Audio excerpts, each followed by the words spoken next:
जय हिंद। आइए आज हम बात करते हैं हृदय से संबंधित और जानते हैं कि हृदय का क्या काम है हमारे शरीर में। तो हृदय का कुछ फैक्ट यहाँ पे लिखा गया। हृदय को ही हार्ट कहा जाता है इंग्लिश में और इसी को दिल कहते हैं।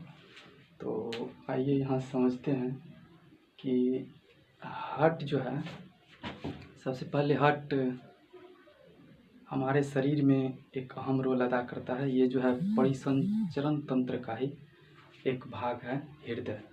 और हृदय जो है, हृदय में एक आर्टरीज आता है और एक वेन आता है।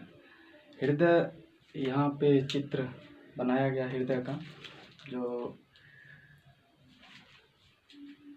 ये हो गया हृदय। हृदय में जो ये है महाशिरा, जिसको सुपीरियर वेना का कहा जाता है। और इसी से रक्त अंदर आता है और यहाँ से फिर बाहर जाता है। ये फेफड़ा में शुद्धिकरण होता है और ये फिर यहाँ पल्मोनरी वेन के द्वारा अंदर आता है। इसी सब क्रिया को आइए समझते हैं। तो सबसे पहले बात करते हैं कि पेरिकार्डियम।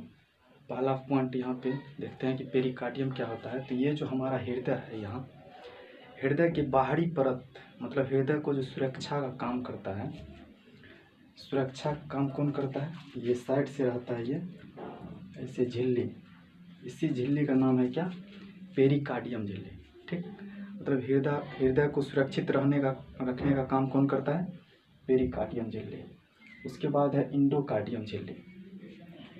ये तो बाहर से हो गया पेरिकार्डियम।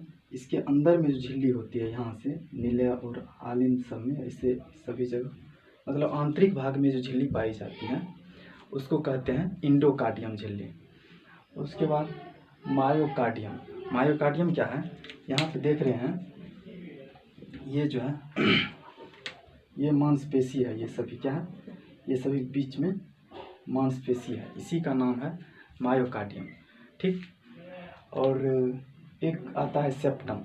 यहाँ से देख रहे हैं, यदि ये बीच से लाल कलर में जितना भी है यहाँ बीच में, ये सभी है सेप्टम। सेप्टम क्या करता है? दोनों भागों को मतलब सटाने का काम करता है, जो दोनों भाग सटा रहे हैं। ठीक, सेप्टम, चाहे दोनों भाग, यदि सेप्टम को हटा दे तो दोनों भाग अलग हो जाएगा। तो ये सेप्टम बीच में क्या करते हैं? सटाने का काम करता है। ठीक, उसके बाद हृदय जो है, हृदय की वजन की बात करें तो ये, इसका वजन होता है 300 ग्राम। 300 ग्राम इतना करीब इसके वजन का वजन होता है। ये जो हमारे शरीर में जितने भी पार्ट्स हैं, सबसे मतलब सबसे व्यस्त अंग कौन सा है? तो हृदय है। हृदय का सबसे पहले समझते हैं, हृदय को ही दिल कहते हैं। तो दिल के बारे में आप लोग जानते होंगे, सबसे ज़्यादा बमनी लोग जानती है, लेकिन इस दिल के बारे में नहीं जानती है। वो कैसा दिल के बारे में जानती है? इस दिल के बारे में जानती है, लेकिन उसका कोई योगदान नहीं है इसमें। इस दिल का फिगर ऐसे होता है, यदि इस फिगर को आप लोग जान जाते हैं तो दिल से संबंधित जानकारी पूरी आ जाएगी। तो दिल जो है हमारे हृदय में, ब्लड जो होता है ना, ब्लड को पंपिंग करने का काम करता है। पंपिंग करने का कहने का मतलब, पंपिंग जो है मतलब यहाँ से पंप करता है, तो हमारे शरीर के विभिन्न पार्टों में जो है ब्लड पहुँचता है। तो ब्लड यदि यहाँ से पंपिंग हुआ, ब्लड पहुँचा, तो फिर उधर से रिटर्न भी आना है। तो रिटर्न आने के क्रम में यदि हृदय में, दो बातें यहाँ पे ध्यान रखना है, जब विभिन्न शरीर के विभिन्न पार्ट से यदि ब्लड हमारे हृदय में आती है तो वो किस रास्ते से आते हैं? तो वो रास्ता होता है शिरा। ठीक, और यदि हृदय से हमारे विभिन्न पार्टों में जाएगा, विभिन्न जगह जाएगा, पैर में, इधर उधर जहाँ भी, तो हृदय से यदि निकले तो उसको बोलते हैं धमनी, यानी एरोटा, आर्टरी। और यदि इस हृदय में कहीं से आए तो उसको कहते हैं वेन या शिरा। आइए आगे बात करते हैं। इसमें चैम्बर की संख्या जो होता है 4 होती है। विभिन्न जंतुओं में चैम्बरों की संख्या विभिन्न टाइप से होता है। तो स्तनधारी जितना भी होते हैं, स्तनधारियों में चैम्बर की संख्या 4, यानी कोष्ठ की संख्या 4 होती है। उसका 2 भाग होता है, एक तो होता है आलिंद और एक होता है नीलय। आलिंद को आर्ट्रिकल और नीलय को वेंट्रिकल कहते हैं। आलिंद होता है ऊपर और वेंट्रिकल होता है नीचे। आलिंद कहने का मतलब आलिंद याद रखने के लिए, यदि अ से आलिंद तो पहले आलिंद तो ऊपर आलिंद, ठीक। और निलय वेंट्रिकल नीचे, वेंट्रिकल दोनों साइड आलिंद और दोनों साइड निलय। कुल मिला के 4 यहाँ पे बना चुके हम फिगर में, आलिंद निलय, फिर निलय, यहाँ पर भी आलिंद। तो ये हो गया दायां आलिंद, ये हो गया दायां निलय, ये हो गया बायां निलय, बायां आलिंद। सबसे पहले जब हमारे शरीर में ब्लड शरीर से वापस आते हैं, शरीर से वापस आने के क्रम में सबसे पहले कहाँ पहुँचती है, यहाँ पे सुपीरियर वेना कावा, यह है सुपीरियर वेना कावा, यहाँ पे ब्लड पहुँचते हैं। इसी के रास्ते यहाँ से आते हैं सबसे पहले कहाँ, दायां आलिंद में, ठीक। दायां आलिंद में सबसे पहले ब्लड पहुँचते हैं। आगे बात करें तो दायां आलिंद से आता है दायां निलय में। दायां निलय में आने के क्रम में यहाँ पे एक वाल्व लगा होता है, इस वाल्व को ध्यान रखना। इसी वाल्व का नाम है ट्राइकस्पिड वाल्व। इस वाल्व का नाम क्या है, ट्राइकस्पिड वाल्व, जो इधर से तो आने देगा लेकिन इधर से नहीं जाने देगा। कहने का मतलब जब यहाँ से ब्लड आया आलिंद में, आलिंद से फिर नीचे जाएगा, यहाँ से देख रहे हैं ऐसे है तो ये उसके नीचे जाएगा निलय में। तो निलय में जाने के क्रम में ये वाल्व खुल जाएगा, ठीक। ऐसे रहेगा, ये खुलेगा तो ये क्या होगा, नीचे जाएगा। उसके बाद फिर यहाँ पे जब पंप होगा निलय, तो पंप यदि निलय होगा तो ये बल्ब बंद होगा और निलय यहाँ पर एक पल्मोनरी आर्टरीज जो है, पल्मोनरी आर्टरीज में भी एक वाल्व लगा होता है। इस वाल्व का नाम है पल्मोनरी वाल्व, ठीक। इस पल्मोनरी वाल्व जैसे ये पंप करेगा तो पल्मोनरी वाल्व जो है खुलेगा और इसी के रास्ते ये फिर आएगा कहाँ, इस साइड है पूरा फेफड़ा, ठीक। तो पल्मोनरी आर्टरीज कहाँ पे ब्लड भेजेंगे, फेफड़ा में, और फेफड़ा क्या करेंगे, उसको शुद्धिकरण करेंगे। शुद्धिकरण कैसे होता है, तो ब्लड में मतलब जब हम सांस लेते हैं, सांस के क्रम में क्या सब जाता है, कार्बन डाइऑक्साइड ऑक्सीजन दोनों का मतलब मिश्रण जाता है, तो वही ऑक्सीजन का मिलावट ब्लड में होता है, ठीक। ऑक्सीजन का मिलावट करके ब्लड ये का शुद्धिकरण होता है और शुद्धिकरण करके यहाँ फेफड़ा से ये क्या होता है, पल्मोनरी वेन के द्वारा, इसी को कहते हैं फुफ्फुस शिरा। इसका यदि पल्मोनरी आर्टरी की बात करें तो इसका नाम हो गया फुफ्फुस धमनी। तो यहाँ आया, यहाँ आया तो इससे पहले ये शुद्ध हो चुका है, शुद्ध रक्त यहाँ से क्या हो गया, शुद्ध यहाँ से क्या आया, इसमें शुद्ध, दोनों से शुद्ध रक्त किस में आया, बायां आलिंद में आया। बायां आलिंद में आने के बाद शुद्ध रक्त फिर क्या हो जाएगा, यहाँ पर भी एक वाल्व लगा हुआ है, इसका नाम क्या है, बाइकस्पिड वाल्व। इस साइड बाइकस्पिड वाल्व। जब आलिंद से ब्लड निलय में जाएगा तो यहाँ पे लगा हुआ है बाइकस्पिड वाल्व। बाइकस्पिड वाल्व का ही दूसरा नाम है मिट्रल वाल्व, बाइकस्पिड वाल्व या मिट्रल वाल्व, ठीक। इसके सहारे कहाँ आएगा, निलय में, और निलय में फिर पंप होगा तो ये वाल्व बंद होगा और ये वाल्व से यहाँ निकलेगा ब्लड। इसका नाम है क्या, एरोटिक वाल्व। एरोटिक वाल्व से कहाँ जाएगा ब्लड, एरोटा में, एरोटा यानी धमनी में शुद्ध होकर चले जाएगा। यही काम रहता है हमारे हृदय में, इसको याद रखना है। अब समझिए एक बार फिर पुनः, सबसे पहले अशुद्ध रक्त इधर से वापस जा रहा है, यदि हृदय में तो अशुद्ध रक्त जा रहा है, क्योंकि हृदय की साइड में फेफड़ा क्या करता है, उसको शुद्ध करेगा। और फिर यदि फेफड़ा से निकलेगा ब्लड तो निकलने के क्रम में वो क्या रहेगा, शुद्ध रहेगा। तो सबसे पहले समझना है कि हृदय मतलब शिरा जो होता है, शिरा में कौन सा रक्त बहता है, तो अशुद्ध रक्त बहता है। धमनी में कौन सा रक्त बहता है, तो शुद्ध रक्त बहता है।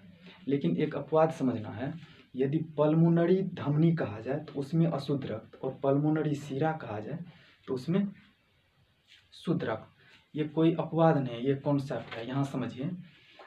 यहाँ से जब ये शिरा हो गया, शिरा से जब आलिंद में आया तो अशुद्ध, फिर निलय में आया दायां निलय में तो ये भी अशुद्ध। यहाँ से पंप हुआ तो ये जा रहा है किसके रास्ते, पल्मोनरी धमनी के रास्ते, मतलब फुफ्फुस धमनी, पल्मोनरी आर्टरी के माध्यम से, फुफ्फुस धमनी के माध्यम से। तो यहाँ पे तो शिरा से आया, यहाँ आया धमनी, तो यहाँ जो पंप हुआ है तो कौन चीज़ नीले से पंप हुआ तो ये तो अशुद्ध रक्त है, फेफड़ा में पहुँचेगा तभी तो शुद्ध होगा।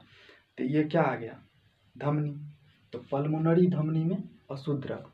अब यदि फेफड़ा में, फिर फेफड़ा यदि शुद्ध करे तो यहाँ पे है पल्मोनरी वेन, मतलब फुफ्फुस शिरा। तो यहाँ से शुद्ध होके, फिर यहाँ से शुद्ध होके ये आएगा कहाँ पे, बायां आलिंद में। तो बायां आलिंद में आने के क्रम में यहाँ पे कौन चीज लगा हुआ है, फुफ्फुस शिरा। तो फुफ्फुस शिरा में कौन सा रक्त, शुद्ध रक्त। अब आया आलिंद, आलिंद फिर यहाँ पे कौन सा बल्ब लगा हुआ है, बाइकस्पिड बल्ब या मिनरल बल्ब।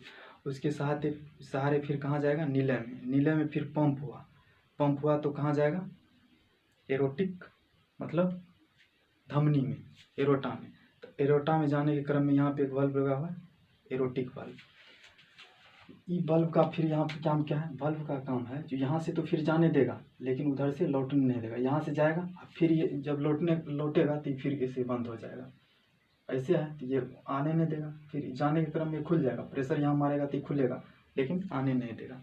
क्लियर, यहाँ समझते हैं। उसके बल्ब तो समझ गए, एक होता है ट्राइकस्पिड बल्ब, एक बाइकस्पिड बल्ब।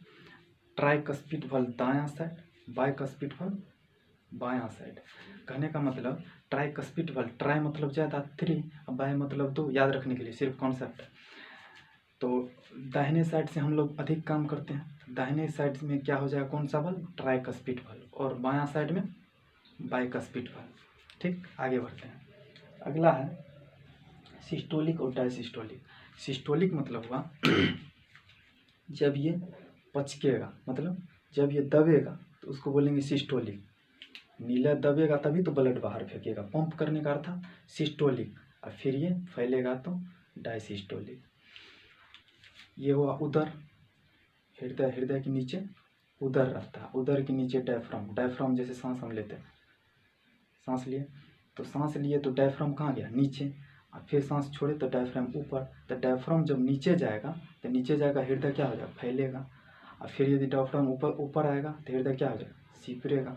तो यदि सिकुड़ा तो सिस्टोलिक, फैला तो क्या, डायसिस्टोलिक। सिकुड़ा तो सिस्टोलिक, फैला तो डायसिस्टोलिक।